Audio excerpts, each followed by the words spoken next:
प्रभाग 8 मध्ये महाविकास आघाडीच्या मनसे उमेदवारांचा प्रचार वेगात, नागरिकांचा वाढता विश्वास.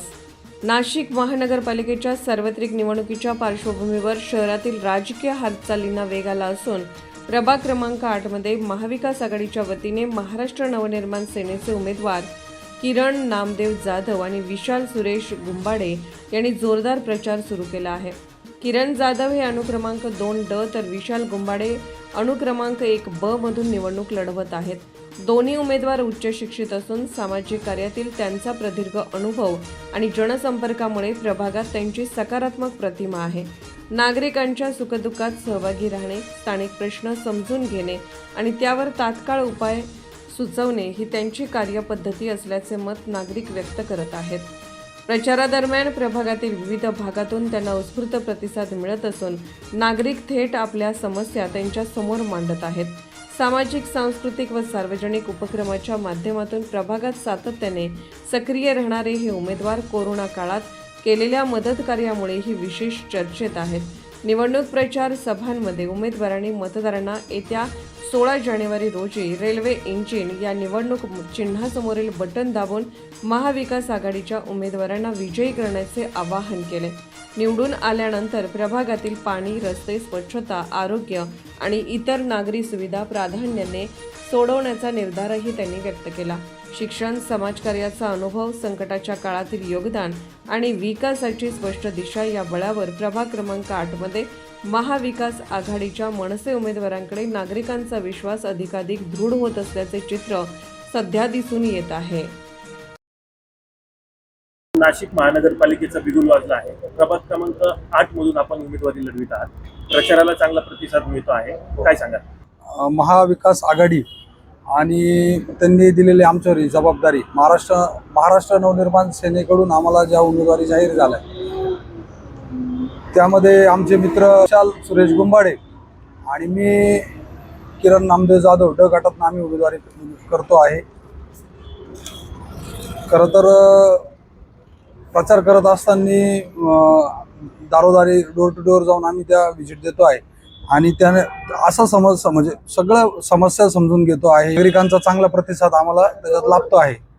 प्रभाग क्रमांक 8 मध्ये विकास कामांना प्राधान्यक्रम काय असणार आहे? आमच्या इथे सगळ्यात महत्त्वाचं म्हणजे ड्रेनेज लाईनची व्यवस्था पाहिजे तशी झालेली नाही आहे. चुकीच्या पद्धतीने सर्व ड्रेनेज लाईन आहेत. अभ्यासिका असतील, स्वाध्याय केंद्र असेल आणि जे आमचे पूर्वीचे जे नैसर्गिक नाले होते ते आता त्यांना पूर्ण नाल्यांचं स्वरूप आलेलं आहे आणि ह्या पाणी तुंबण्याचं सगळ्यात मोठा प्रश्न आमच्या गंगापूर रोडला मोठ्या प्रमाणामध्ये आहे. महिलांसाठी आणि युवकांसाठी आपलं काय करण्याचा मानस आहे? महिला सक्षमीकरणासाठी आम्ही मोठे म्हणजे जेवढं शक्य होईल तेवढं आम्ही मोठे अभियान राबवणार आहे. मागेच आम्ही पोलीस भरतीचे अभियान राबवलं. आमच्या मित्र आहे विशाल गुंबाडे जे उमेदवार आहे आमच्या पॅनलला, त्यांनी आतापर्यंत 40 ते 42 मुलं पोलीस भरतीमध्ये त्यांच्या प्रशिक्षणाअंतर्गत त्यांनी दाखल केलेले आहे आणि रस्त्यावरती म्हणजे रस्त्यावरच्या झोपणारे मुलं सुद्धा त्यांनी प्रशिक्षण देऊन पोलीस भरतीमध्ये त्यांनी पाठवले आहे. आरोग्याचा मुख्य प्रश्न आहे. हो, निवडून आल्यानंतर कसा सोडवणार आहात? आरोग्यासाठी सगळ्यात महत्त्वाचं म्हणजे परिसर आपला हा स्वच्छ राहायला पाहिजे.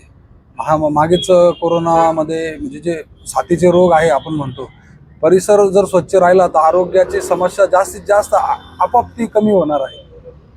आपण समाजकार्यामध्ये अग्रेसर असतातच. हो, कोरोना काळातील देखील कार्य आपले उल्लेखनीय आहे, त्याबद्दल काय सांगाल? कोरोना काळामध्ये आमचे जे सिनियर होते सगळे त्यांच्या अंडर आम्ही बरंच कामं केलीत. जेवणाच्या व्यवस्थेपासून सगळ्या गोष्टी आम्ही त्या पार पाडत होतो आणि स्वतः पॉझिटिव्ह असताना म्हणजे स्मशानभूमीमध्ये तिथे डेड बॉडी जाळण्यासाठी सुद्धा म्हणजे तिथे आम्ही स्वतः त्या गोष्टी सगळ्या केल्या आहे.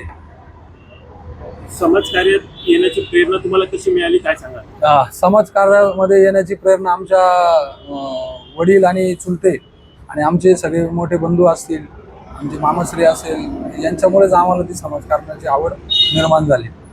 जाता जाता प्रभाग क्रमांक 8 मधील नागरिकांना, मतदारांना काय आवाहन कराल? परिवर्तनाची गरज आहे. नागरिकांना सर्व माहिती आहे, सगळा भोंगळ कारभार चालू आहे आणि युवकांना जमेल की नाही हा त्यांच्या मनामध्ये प्रश्न होता. पण आम्ही निश्चितच आम्हाला जर उमेदवारी करत असताना आम्हाला जर ही जबाबदारी दिली तर आम्ही नक्कीच ती आलेली संधी आहे या संधीचं नक्कीच सोनं करून देऊ आणि प्रभाग क्रमांक 8 हा उच्च स्तरावर शिखरावर नेऊन ठेवण्याचा प्रयत्न करू.